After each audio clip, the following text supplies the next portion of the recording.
Bueno, antes que nada, muchas gracias por invitarme a este simposio. Me da mucho gusto ver caras conocidas. Y bueno, pues me presento, yo soy el doctor Juan Carlos Sánchez Suárez y me toca dar el tema de hemorragia masiva. Es un tema bastante interesante porque desde la definición hay conflicto y hasta el tratamiento como tal. ¿Hacia dónde apunta esta cosa? Antes que nada, también igual, pues no tenemos ningún conflicto de interés. Ojalá y lo tuviéramos, sería lo ideal. Vamos a hablar de manera muy específica de ciertos temas. Vamos a hablar acerca de la definición, el tratamiento guiado por objetivos y las conclusiones. Como antecedentes, bueno, como ya sabemos, durante la guerra es donde más avances hay en el mundo de la medicina, especialmente en trauma, y obviamente no se queda extenso lo de la cuestión de la hemorragia. En la Primera Guerra Mundial vimos un eficaz tratamiento en el manejo de los pacientes con solución salina, con coloides, en combinación con concentrados eritrocitarios. Durante la Segunda Guerra Mundial utilizamos albúmina, también utilizamos plasmas liofilizados. Actualmente ya están con mejor tecnología.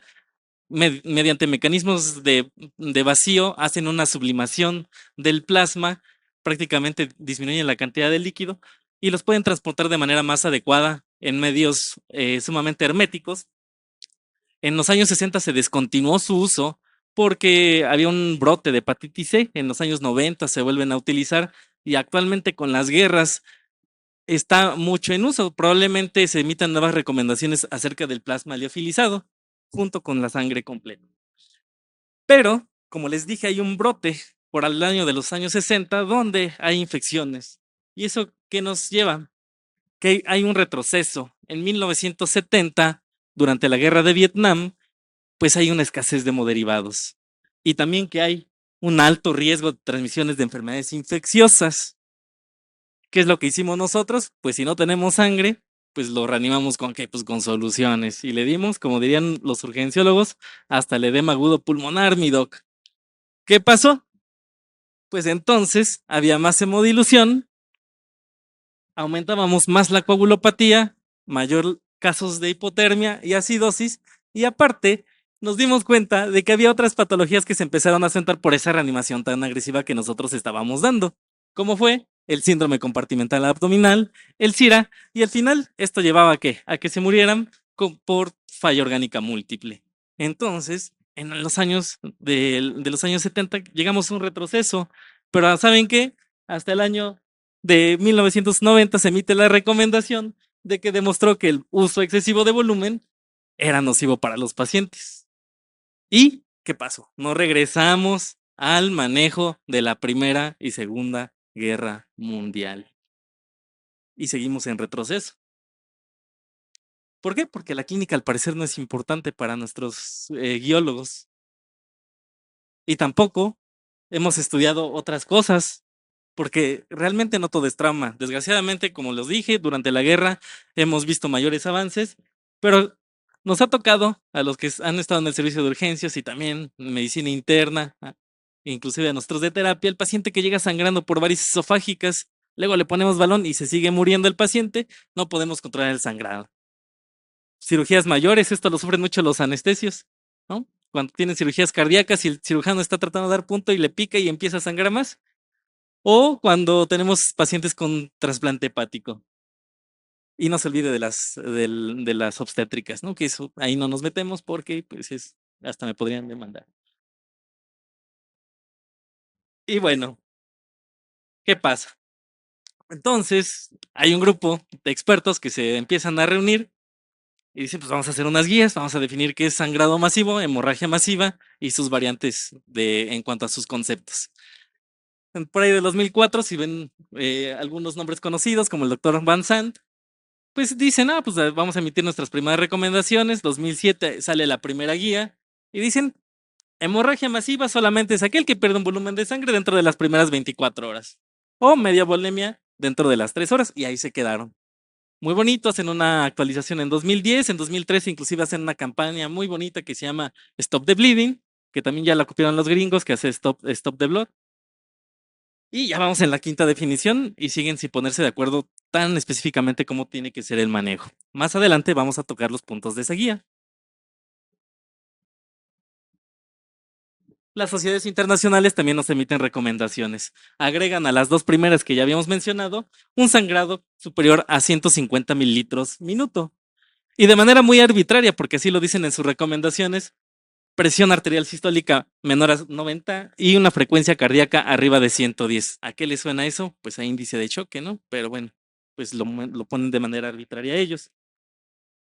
También hablan del sangrado o la hemorragia postparto, pero algo muy importante aquí, la hemorragia masiva obstétrica es aquella que es mayor a 1500 mililitros. Cuando la embarazada ya sangró 1500 mililitros, híjole, hay que ponernos las pilas, hay que evitar sacar el certificado médico de defunción y mandar a todos los rotantes y los internos por la sangre. ¿Por qué? Porque esa paciente se va a morir. Transfusión masiva, propiamente dicha, se dice que es arriba de 10 concentrados eritrocitarios en 24 horas, más de 6 en 6 o más de 5 en 4. La última definición en 2014. El doctor Moisés Aguilar, pues ya nos explicó adecuadamente la fisiopatología de la hemorragia masiva y de la coagulopatía inducida por trauma, donde obviamente hay un factor preexistente desde la edad, las comorbilidades, los medicamentos que están tomando y una lesión. La lesión que inicia todo, daño tisular, hemorragia y shock. Si nosotros tuviéramos un perfil hemodinámico, pues ya sabemos, es un perfil de un choque hipovolémico, caracterizado ¿por qué? Por un gasto cardíaco disminuido, por unas resistencias muy elevadas, el choque de resistencias con mayor elevación de estas y precarga disminuida. Y todo lo demás que ya explicó el doctor Moisés, ¿no? Alteraciones en el glicocálix, en las plaquetas, en la formación del coágulo. Pero lo que nosotros nos vamos a enfocar es que nosotros cuando hacemos la reanimación, pues podemos condicionar la coagulopatía, la hipotermia y la acidosis. Entonces, como Thanos, hay que evitar que esas gemas del infinito las junte, ¿no? La hipotermia, la coagulopatía, la acidosis, y pues se describió después la hipoxia y la hiperglicemia dentro de la pentada mortal. No hay que olvidar también el desequilibrio hidroelectrolítico. Entonces, ahora sí, vamos al abordaje y al tratamiento, porque parecía sencillo, ya tenemos una definición. Y hay varias guías que nos dicen cómo abordar estos pacientes. La primera que ya les comenté, la quinta edición del Consenso Europeo, apenas en 2022 salió una de la Sociedad Británica, que curiosamente son más hematólogos que de terapia intensiva, y unos españoles que hicieron un documento, el famoso Hemomas, que la verdad está muy padre.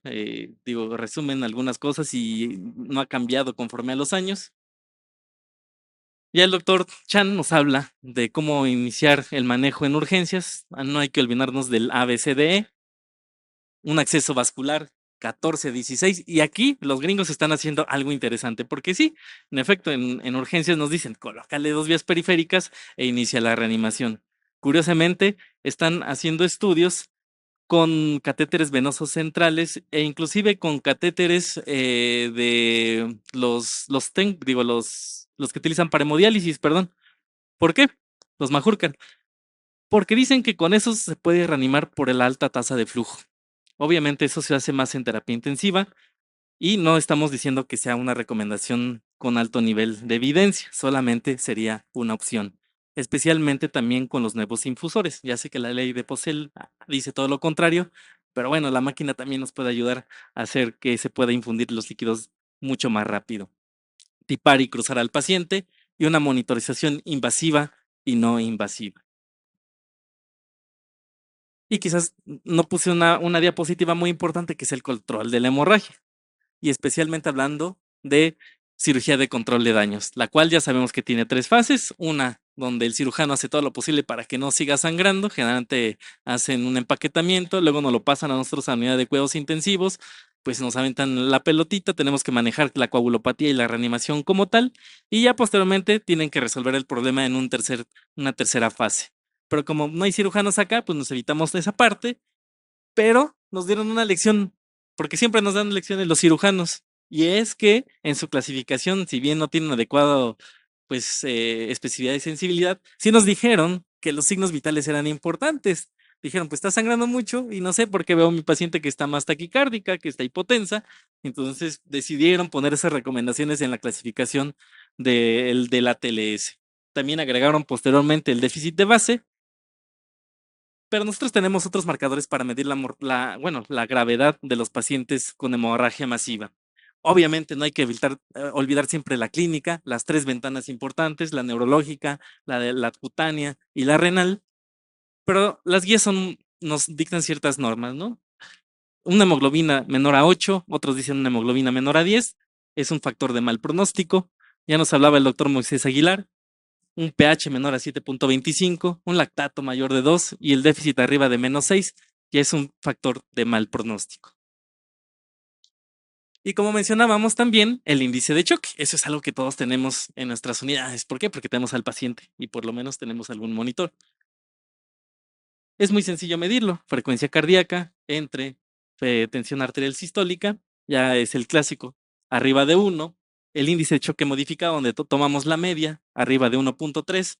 Y otro que es el delta de índice de choque, que es la diferencia del índice de choque de cuando llega del hospital, bueno, más bien en servicios prehospitalarios, y cuando llega al hospital mayor a 0.1, nos dice que ese paciente hay que tener cuidado. ¿Por qué? Porque la mortalidad es más alta y también van a requerir mayor o es probable que requieran terapia de transfusión masiva.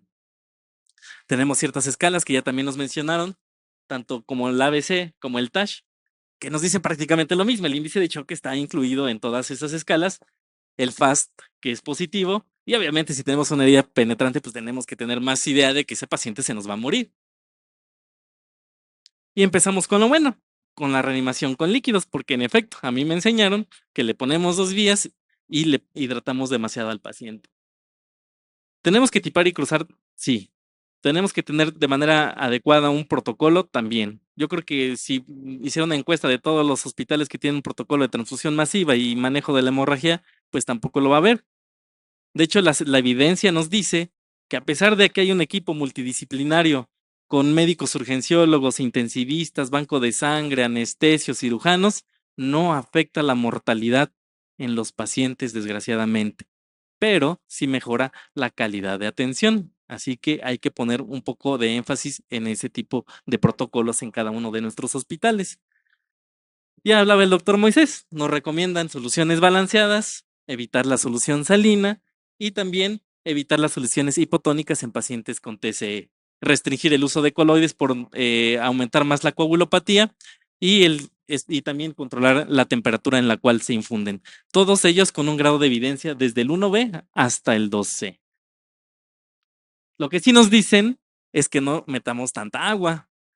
Arriba de 3 litros en menos de 6 horas aumenta la mortalidad de los pacientes.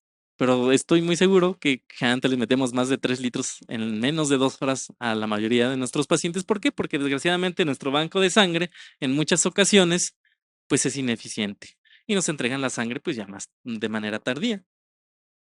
Ojo, cuando nosotros hablamos de nuestras metas de TA, tenemos que valorar el manejo de la hipotensión permisiva de 80 a 90 milímetros de mercurio de sistólica con una media entre 50 a 60, a excepción de los pacientes con TCE severo. ¿Por qué? Porque hay que mantener la presión de perfusión cerebral. Se recomienda arriba de 80 milímetros de mercurio, la media. Y en cuanto a los vasopresores, también me enseñaron en urgencias que poner vasopresor en un shock hipovolémico era motivo de que me guardaran prácticamente una semana.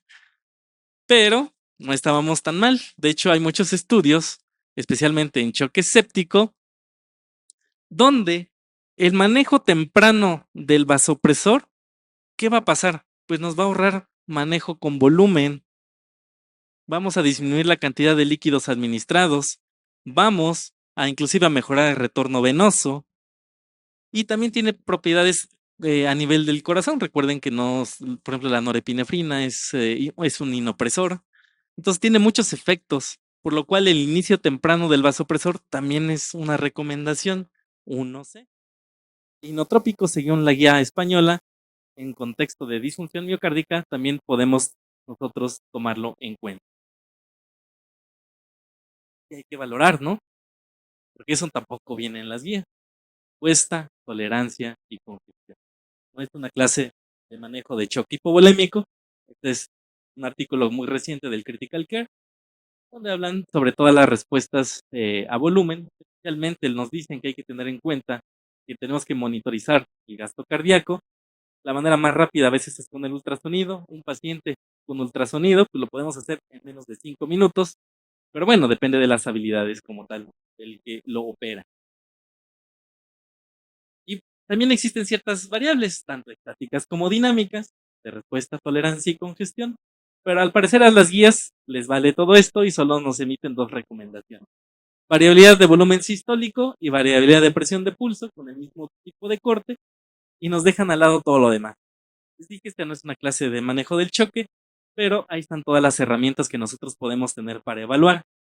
Y obviamente, tenemos un paciente que ya tiene líneas B, paciente que inicialmente la vena cava colapsaba y estaba menor a 2, pero después, vean, una cava distendida que no colapsa, pues nosotros tenemos que evitar, ese paciente ya no va a mejorar, o más bien ya le va a hacer más daño que beneficio el uso de las soluciones. Si el paciente iniciamos, que ya está muy de moda el Vexus, iniciamos con un Vexus 0 y ahora ya tenemos un grado 3 que nos habla de congestión cuando medimos la vena hepática, la vena porta y la vena renal, la arteria, bueno, la vena renal, perdón.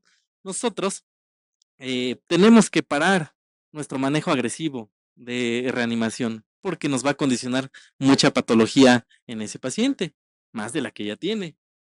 Pero ahora estamos en un congreso de coagulación, entonces vamos a hablar un poquito de eso. Protocolos de transfusión masiva. Bueno, a raíz del estudio Proper, nos hablaban de que compararon la administración temprana de plasmas frescos congelados, concentrados eritrocitarios y plaquetas en una relación 1:1:1 versus 1:1:2, y realmente no hubo diferencias significativas en la mortalidad, pero sí lograron disminuir, o lograron, perdón, la hemostasia, y también disminuyeron las muertes por desangrado, es decir, no se les fue el agua por las tuberías en las primeras 24 horas, por lo cual de ahí se emitió las recomendaciones del protocolo en relación 1:1:1. ¿Qué pasa con la terapia dirigida por objetivos? A veces ni siquiera nosotros en nuestra terapia tenemos para tener pruebas viscoelásticas. Ya ni hablemos de Rotem, tenemos TEG.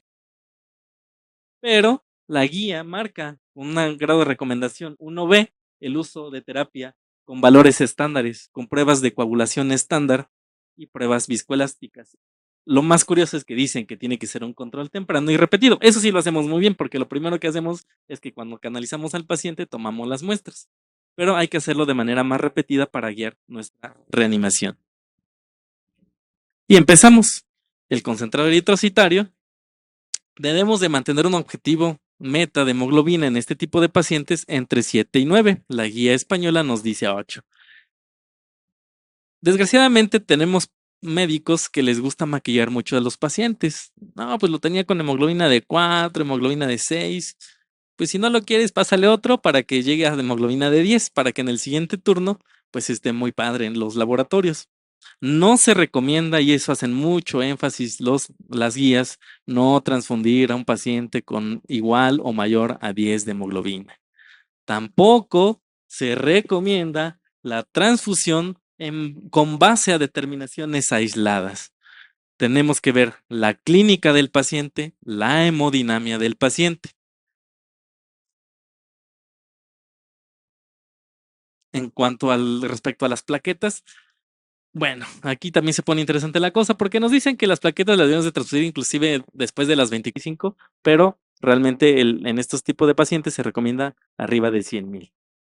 La dosis inicial de 4 a 8 concentrados plaquetarios o una féresis plaquetaria. Luego nos vamos a los plasmas frescos congelados. Ahí sí hacen la recomendación donde nosotros tenemos que guiar el tratamiento de acuerdo a pruebas de coagulación estándar y pruebas viscoelásticas. Ya nos hablaba el doctor Moisés, con un valor de corte de arriba de 1.5 veces de TP o TTP, tendríamos que sugerir el uso de plasmas frescos congelados. ¿A qué dosis? De 15 a 20 mililitros por kilogramo del paciente. Y hay dos recomendaciones muy importantes. Uno, el paciente que no está sangrando, no le pasen plasmas.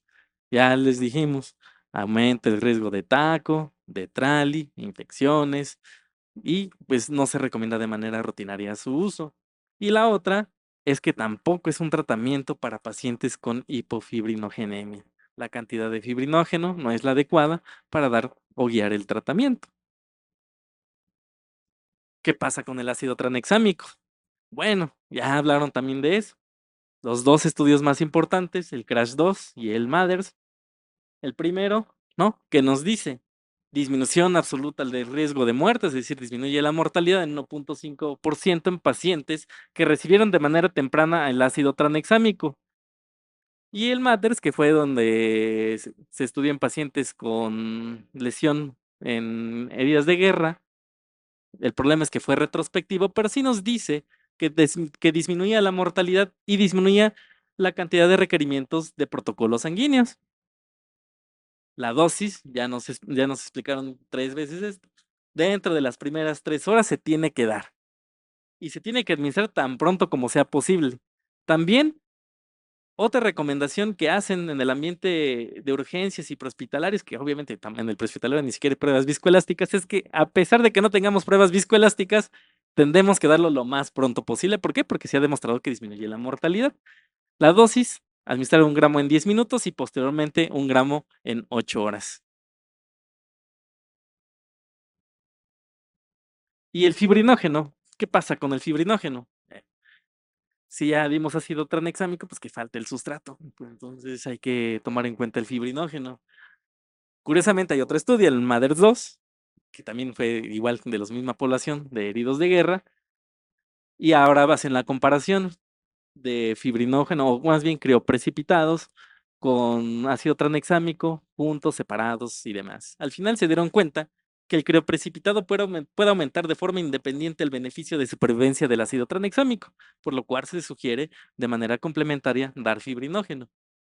Hay otro estudio muy importante, el FIBRES, que se hizo en pacientes con cirugía cardíaca. Estos pacientes es muy conocido que hacen hipofibrinogénemia adquirida. También se dieron cuenta que la sustitución con concentrados de fibrinógeno era una alternativa viable. ¿Cómo hay que administrarlo? Ya nos dijo el doctor Igual Moisés que la dosis es de 70 por kilo, pero también hay otras fórmulas. Uno, ¿cuál es la indicación? Aquí hay 2 puntos de corte. La guía británica de 2022 nos dicen que menos de 1.0. Y la guía, la cuarta, bueno, el quinto consenso nos dice que es menor a 1.5. Y esto tiene sentido. Ya hablando un poquito más o indagando más en la literatura, menor de 1.0 es en pacientes que sangran, pero no es un sangrado tan importante. Pero en pacientes con hemorragia masiva, menor a 1.5 sería un adecuado nivel de corte para iniciar el tratamiento con fibrinógeno. Obviamente también si tenemos alteraciones en pruebas viscoelásticas. Nuestro objetivo es llevarlo a 1.5 a 2 gramos. Se ha visto por pruebas viscoelásticas que es donde más se puede llegar a tener una adecuada formación del coágulo. La dosis de 3 a 4, si no sabemos nada, pues le dejamos de 3 a 4 gramos de concentrado de fibrinógeno, que va a equivaler a 15 a 20 unidades de crioprecipitados. Es cierto, el fibrinógeno cuesta más, pero obtener de 15 a 20 crioprecipitados, imagínense la cantidad de personas que tienen que ir a donar. Y luego con nuestra cultura de donación, pues está peor. Nosotros podemos hacer nuestro cálculo con esta fórmula, con un déficit. Si tenemos el fibrinógeno y hay una constante, nosotros podemos sacar la dosis. Y si también tenemos pruebas viscoelásticas, específicamente por ROTEM, corremos el FIBTEM y hacia dónde lo queremos llevar. 1 gramo de fibrinógeno va a aumentar 2 milímetros en el FIBTEM. Y no nos olvidemos del calcio. Habíamos comentado que los desequilibrios hidroelectrolíticos también matan a los pacientes. Cada vez es menor, pero la cantidad de citrato que hace que quede el calcio en la administración de hemoderivados, pues nos puede poner en peligro la vida del paciente. Y la fisiopatología también como tal. Se recomienda que nuestro objetivo sea de 1.1 a 1.3. Es decir, cuando tenemos menos de 0.9, nosotros tenemos que pensar que debemos de administrar calcio. ¿Cómo? 2 a 4 gramos, ya sea en bolo o en infusión. Ahí todavía no se ponen de acuerdo, pero sí es importante que nos guiemos nuestra meta del calcio ionizado. Estoy haciendo muy énfasis en eso, con un grado de evidencia 1C. ¿Y qué pasa con la desmopresina, protinina y factor 7? A pesar, bueno, y de hecho actualmente hay una guía del paciente hemático, el famoso Patient Blood Management, que se está haciendo inclusive una revisión ahorita con la Organización Mundial de la Salud. En esas guías sí aparece el uso de aprotinina, sin embargo, en las guías internacionales todavía no hay una recomendación sobre su uso. Lo mismo pasa con el factor 7 activado. La desmopresina aumenta las concentraciones del factor de von Willebrand. Obviamente, solamente su indicación sería en pacientes que tienen este defecto o que en su caso tienen alteraciones de inhibidores plaquetarios. Porque también a veces llegamos a cuestiones donde ya el paciente no sabemos qué hacer y tratamos de dar tratamiento pues de manera empírica.